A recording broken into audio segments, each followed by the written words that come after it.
Okay, so there's buzz around this E3 event. I'm a bit late to the party, aren't I? So I'll cut to the chase. It appears that Bethesda have announced another attempt to make sure the most talented mod creators in the modding community get paid for their efforts. They're trying to reward talent.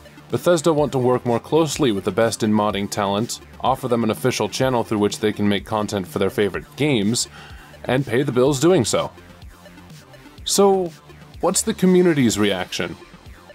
Sure, some companies have tried to exploit them in ways that go beyond the pale, and your time's coming, Bethesda! No, Jim, nuh-uh.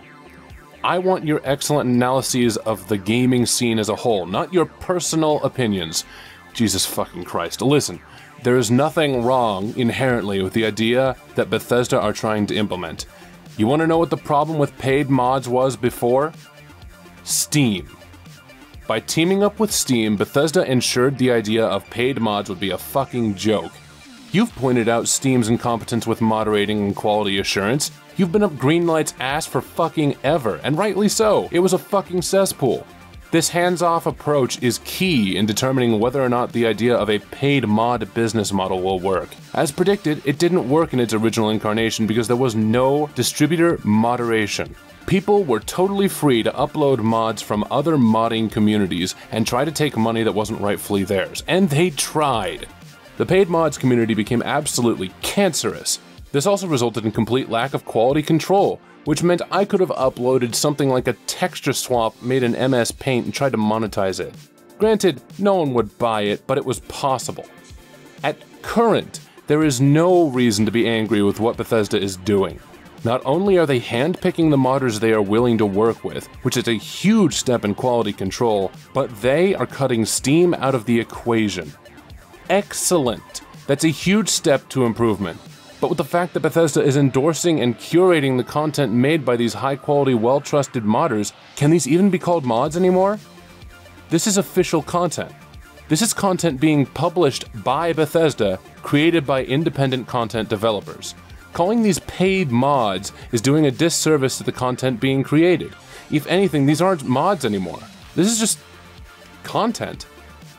Actually, it heavily resembles the systems in place in Team Fortress 2, Rust, CSGO, and probably a few other games in which community creators make items for their respective games, the community votes on items they want to see in the game, and the developers of the game integrate this independently created content. Except those games' content is moderated by the community with people voting items into the game, not like the hand-picked content offered by Bethesda. This is not paid mods.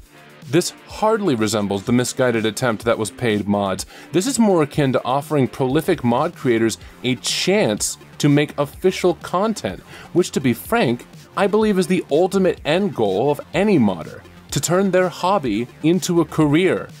I believe this approach is also superior to the donations model offered anywhere else, because there's never a guarantee even one person will donate to a good modder. At least with something like this, the price can be hella cheap and the externally contracted content developers get a moderately steady pay. In short, stop freaking out over it, you idiots. This isn't paid mods.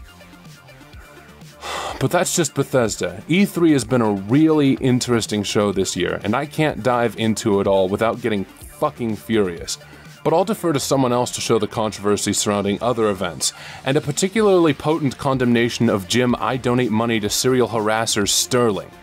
Link in the outro. Until next time, have a fantastic fucking day.